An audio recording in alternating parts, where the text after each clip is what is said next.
Good morning again, and welcome to the fourth hour of the Greg Belfrage Show. It is great to have you along. Let's jump right to it. Let's see. Hillary Clinton is out there. I've got to, I've got a number of stories that I want to share here with you this morning. So let's start with Hillary Clinton and her comments. Donald Trump poses a danger to our country and the world. So she's the latest to me out there saying this. So she said this yesterday, that Donald Trump posing a danger to our country and our world. So much for the left, easing up on these these comments and this incitement of Trump. She said the press is still not able to cover Trump the way that they should. They careen from one outrage to the next. I don't understand why it's so difficult for the press to have a consistent narrative about how dangerous Trump is. The late great journalist Harry Evans one time said that journalists should, really try to achieve objectivity. Is that what she's talking about? Is that, is that what Hillary Clinton is talking about? Objectivity in the media being able to cover Trump the way that they should. So here is more of the same. It is just absolutely just blows your mind. Let's see what else is new out there this morning. I've got a number of stories that I want to share with you. And this is new for me. I apologize as I'm this was an interesting piece. I had this in my stack of stuff this morning. This is from PJ Media. Paula Bouillard. Why was big tech so quick to scrub Ryan Routh's accounts? And she says anyone who works in media knows it's a race against time to find the social media content of anyone involved in a high-profile crime. And she goes on to ask them, there was information that was grabbed, and you can see some of this right here. And some of this is, for instance, one piece, he said, I would like to buy a rocket. This is to Elon Musk. So to Elon Musk on X, I would like to buy a rocket from you. I wish to load it with a warhead for Putin's Black Sea mansion bunker to end him. Can you give me a price, please? It can be old and used as not returning. This guy, obvious nut. But the questions that Paula raises, this is interesting. Here it is right here. Why are these social media accounts being locked down? The question is why? Why do social media companies lock down these accounts? There's nothing we've seen in Ralph's social media posts that would pose a public safety threat. It's one thing to take down videos that mass shooters post other crimes, but his posts are typical of the content that's posted by leftists millions of times a day on social media. Social media lockdowns hinder media efforts to report on criminal activity, and hence the lockdown, I think. Hence the lockdown. I think that's why it occurs. That you want to put these people out, you want to have public scrutiny, you want to also discourage others, right? You want to be able to discourage others from the same type of behavior. So it would make sense that you would want to publicize some of these things. Very interesting piece. That's at PJ Media.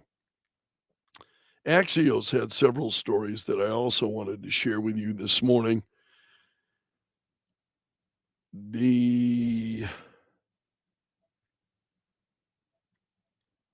we go. Boom. Axios. 2020 deja vu. Why the 2024 election could take days to call. Oh, my heart is sinking already. So let's go take a look at that. Why the election could take days to call. And here they go. I want to increase my size here a little bit so you can see some of this a bit easier. 4 years ago, Donald Trump seized on expected delays in counting heavily Democratic absentee and mail in ballots in swing states to fuel false claims that the election was stolen. Experts warn it could happen again in 2024. It will. Why does it take days to count votes? Why does it take days to count votes? Answer that question for me. Why does it take days to count votes? This is nonsense. They're setting this up for another absolute replay again. So in the politically divided states, there's 2020 vote. Notice all of the attention here is on 2020 and what's going on. This is one of the reasons why I think Republicans have been very well advised to step up there. It's like, okay, this is the game. It's legal, and this is what's happening. We don't like it. Donald Trump had a big change on that issue. It was, we want to get people to the ballot and go vote on election day. We don't want to participate in some of these things. He did a complete turnaround on that. Trump did. And I'm very much kind of feeling the same way. That if you want to see an end to these really shenanigans with votes being counted for days and weeks afterward, that is absolutely absurd. The idea that we should be voting, that we should be counting votes for days afterward, that we should have votes coming in well after the ballots the polls have closed. There are just a whole lot of things that are going on in regard to that are, at least to me, are troubling. And you see that story at Axios, and it's like, oh, man, here we go again. We're setting it up, do the whole thing over again. I want to go back to Axios because they had a few another story that I wanted to share as well. Just looking at this was the big story, 2020 deja vu. Oh, man. Seriously, I just hope we don't repeat that again. Do we really want to go down this again? I found this interesting. It's an Axios poll. Why young people are nervous about this year's election. Let's see what this. I haven't even looked at this yet, but I was very intrigued by the headline. Nervous and scared by a long shot are the most common feelings young people have about the election. Why are they scared? Young voters are a key voting bloc for Kamala Harris. She's relying on young women. Trump's going after the bro vote. Give me a break. The bro vote. Oh, my God. Who talks that way? Seriously. 32% of Americans ages 18 to 34 report feeling both nervous and scared. Majority of those polled rank the economy, including the cost of living, as a key issue in how they'll decide who to vote for in the upcoming election. Among the registered voters, 55% say they'd vote for Harris. That's hardly a surprise from an Axios poll. But this is what I find interesting. Majority of those polled rank. What have you heard me say over and over again on the radio show, over just repeatedly? The economy. It's the economy, stupid. It's the economy. The cost of living. That's the big issue. It's one of the reasons why I think Donald Trump really needs to focus on that issue. I think incredible and just not relent. I mean, I think he should hammer that issue till people are just sick to death of hearing it. You know what I mean? Forgive me, I need a drink here. My voice has just been coughing this morning.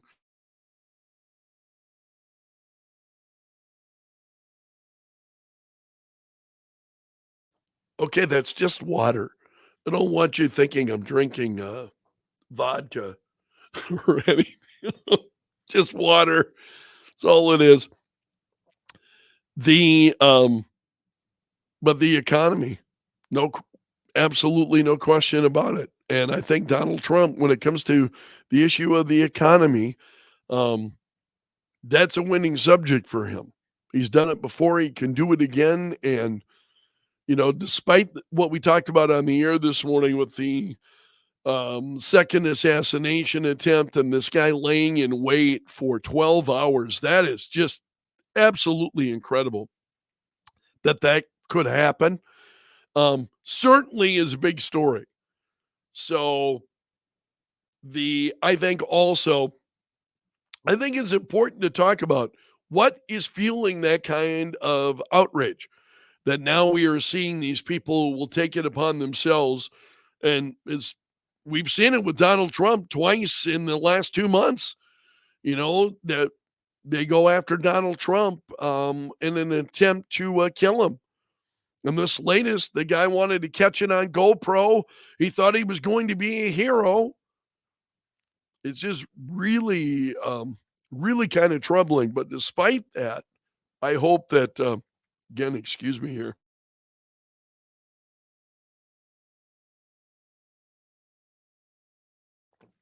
I hope that Trump can really focus on the economy and just hammer that. Just economy followed by the border. If there, I honestly believe that those, especially given just everything that's going on right now, and it's overwhelming.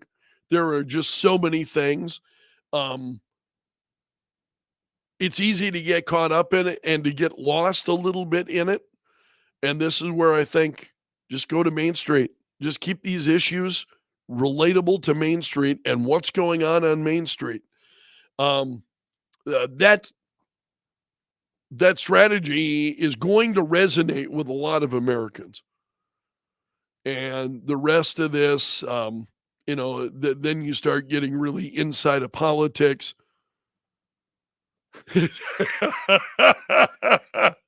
Denise, you make my day. Yeah. I was angry this morning, I must admit. I talked about that on the show. Being angry at the end of the program. I love Jim's comment here. Economy is a huge point of focus. I wish he wouldn't keep talking about Springfield, Ohio. I agree. I agree. And he's frustrated me that way for a while. He gets off on this, and I'm just like, well, okay, I'm no Donald Trump, but I mean, I don't know that that's resonating. I know what resonates with me, right? And that's the only measure I've got and certainly you, and I appreciate your emails, your comments, so on, very, very much so. So, but I really only know what resonates with me. And it's really easy these days for him to get off base. And I think with all of the things that are going on, there are, I think there are threats. And I think he's the person to be able to address them. I want to hear him talking, very talking specifically about that's not going to upset me, but he does I think he just gets off base. The economy, first and foremost, I think is important. The border is right behind. And it's been amazing. I think one of the things that we have seen in recent months, especially probably the last couple of months, we haven't seen as much focus on the border, with the exception maybe of Texas and what they're doing in Texas. And even those stories just are not breaking through a lot of this right now, which is really unfortunate. I probably should look for more of those. One of the problems is it's the reporting by the media. I'm really relying on other reports that I share with you, because I want you to hear news that I bring to your attention. and finding the places where you can go and absolutely trust, the information that they're providing. Make no mistake, it's easy to find. You can go to, you can go to Google News and you can search, but then the sources that you're seeing, well, a lot of it's trash. It's just they're not sources that I trust, that you know, um, depending on the issue, and especially as you start getting into political issues, to be able to find insightful kind of analysis and honest reporting about what's going on. Um, and look at the reporting right now. You see it. I don't have to tell you the reporting is just absolutely obscene. I talked about that Politico piece at length this morning for a reason. Um, I mean, it's just obscene, really is the word. It's just absolutely frustrating. And that's what's going on in the media right now. So we Americans just face, I think, a number of obstacles that stand in the way of freedom. And part of it is, you know, people who are just absolutely lying. They're lying through their teeth every time they talk to you. They're engaged in lies. There's no media there that's pointing out the lies and saying, no, here's we're going to rate straight down the middle. Here's what actually occurred. Here's what happened. You just don't get any of that anymore. And I think, excuse me, this cold just dogging me.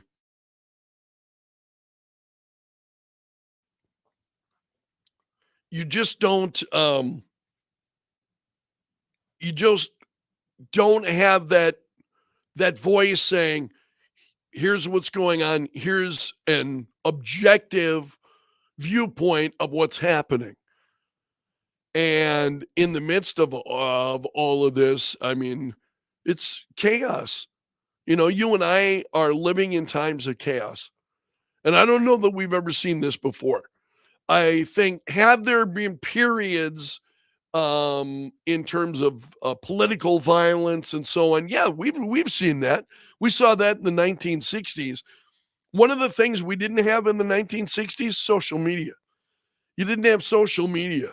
You didn't have social media companies that were out there and putting a spin on all of those events. You had a media that for um, even then was already starting to, you know, become quite slanted in their reporting during the 1960s, but it wasn't as nearly as pronounced as what we see now. Um, so at least you had some semblance of news that was out there. So living in times, um, just with that kind of absolute chaos, people looking you right in the face and lying about what they're saying and what they will do, politicians in particular, the government. I've said this before to you. You look at the Biden administration right now, and I wonder who's running the government. He clearly is not. He's clearly not.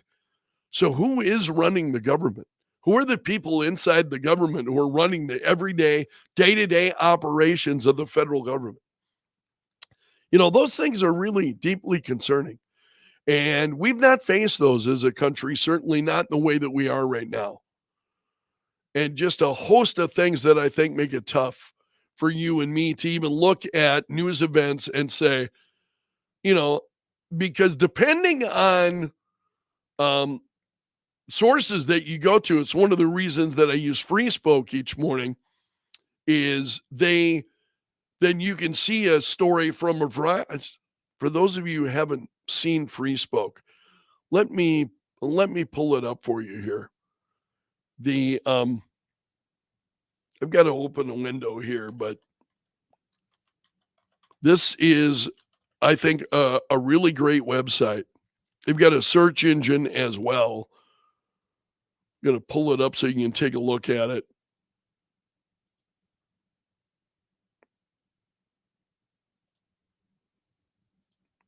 Okay, this is Free Spoke. So right up at the top is the search engine. All you have to do is scroll down. And again, this is freespoke.com. You can see it right here. So then it'll show you election stories. So this story is trending. And then you'll see three options here, different places: NBC Chicago, Washington Examiner, and CNBC. Over here, click on that. Here are more options. Fox News has got the story. You want that? Click on it. Yahoo News, Deadline, and it just goes on. See how many stories. And this goes on story after story. So here you can, then they separate them: world story and election story. Secret Service faces new scrutiny for not searching the golf course perimeter. Oh, what's happening there? Wonder if these stories are new. And you can actually see when they were, these are new. Daily Mail. Let's see what the Daily Mail's got. Secret Service facing more questions. I'm going to inflate that size a little bit so you can see it more easily. Whoops. New questions being raised? Well, no kidding. That's so obvious. It's like, are you kidding me? So he was on the golf course for 12 hours. Yeah, I don't know that. The fact the shooter was able to get within 300 to 500 yards of Trump has highlighted that issues exposed by the July shooting still need to be addressed. Representative Elise Stefanik said, however, we must ask ourselves how an assassin was allowed to get this close to President Trump again. That's why I talked about it all morning. It's really kind of a troubling story. So the bipartisan task force and the work they're doing. So again, that's the story at the Daily Mail, but Free Spoke really gives you, it's one of the sources that I use each morning to take a look then and pull from these various sources, and you can identify stories or sources that you trust and maybe those that you don't trust.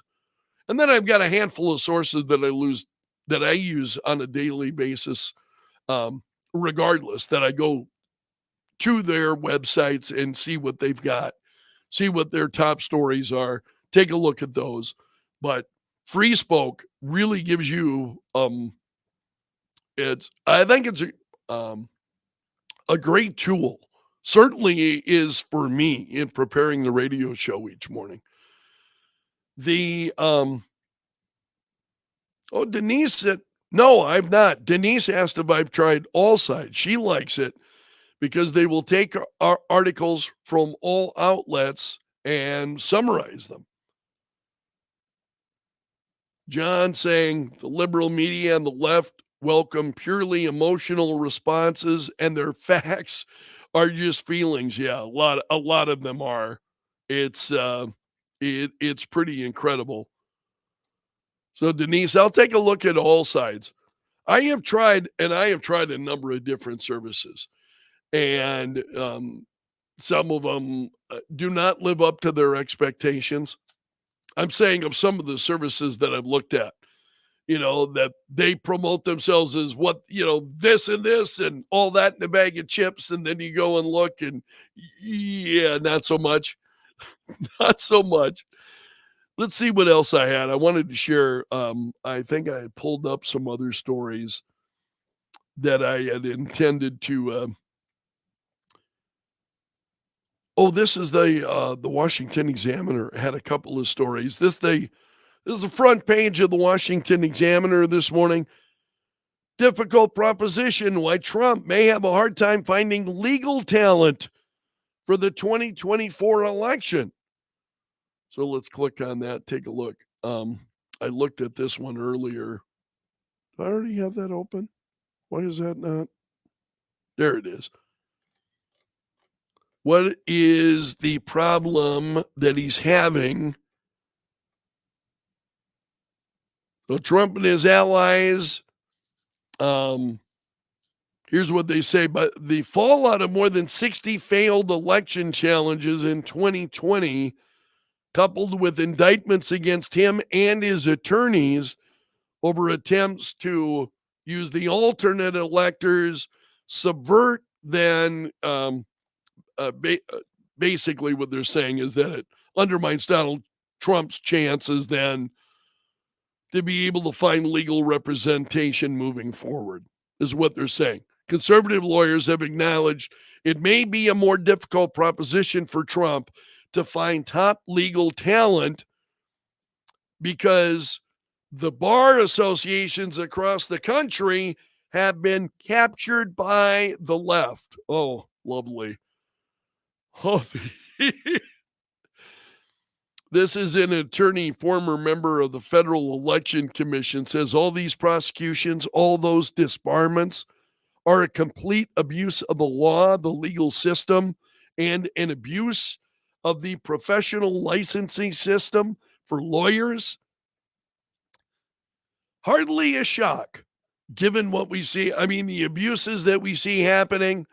So the Washington Examiner is saying that this is going on in the legal profession, much as what we have seen, unfortunately, happen with the federal government.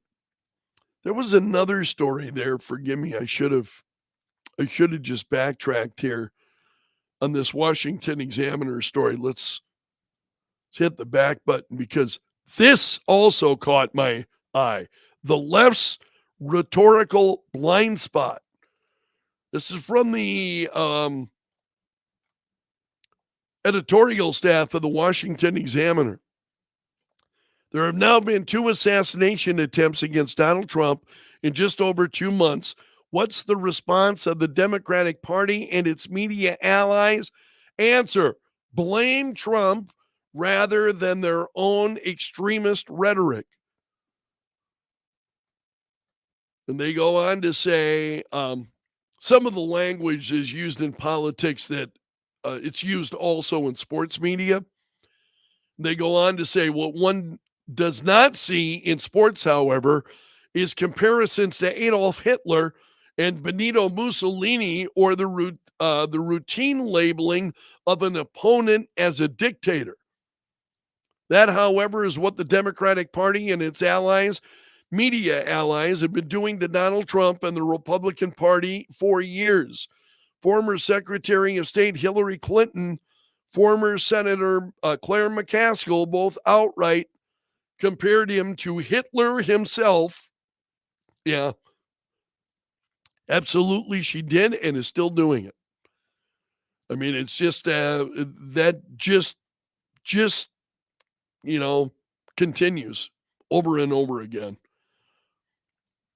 And again, I wish there were. What am I doing? That's what I want. The talking and navigating at the same time is not always the easiest. There's one more thing because we're running up against the half-hour window here. One other thing I wanted to share, and this is in a lighter vein, because dumbest comments ever made go viral on Reddit. So some of these are pretty intriguing, and I give David Hookstead credit over at Outkick. I love the work he does at Outkick. We ran out of condoms, so I just told him to take one of my birth control pills. Oh, man. My ex once refused to clean the bathroom because it was dirty.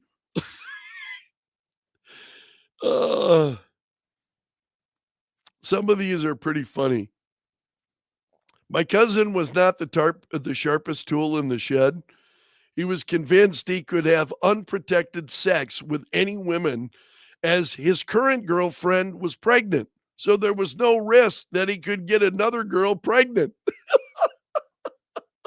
You wonder if these are true. That is absolutely incredible. Get a load of this. When I was in elementary school, my dad was talking about distance. He told me the human eye can only see 22 miles. I looked up at the moon and said, that can't be right. These are pretty good. Again, you'll find the whole thing at outkick.com. Once I heard a lady in line at the Chick-fil-A say she takes her fried nuggets home and air fries them. Apparently, she thinks that makes them healthy. So I will leave you, I hope, with a smile this morning. And as always, my thanks for letting me join you and spending a part of your day with me. I'm so glad for those of you who are here. I really do appreciate it. I'm going to please impose upon you to hit that like button. Hit the like button. Also, let your like minded friends know about what we're doing here each day and share with them why you enjoy it or why you hate it, depending on where you come from. I'm just glad to have you here. Thank you so much. Um, I'll post it afterward. Each day, I post the video also to kello.com. So that if you happen to miss it live, I think those of you who are on YouTube know you can always find me there. You can also find them at kello.com. But let folks know and let them, maybe they don't want to subscribe like many of you have. Uh, Point them to kello.com and they can try watching it there and make a decision as to what they think. Anyway, help me spread the word. I would really appreciate it. Have a great Tuesday. Thanks so much for being here. So long until tomorrow, my friend, and may God bless.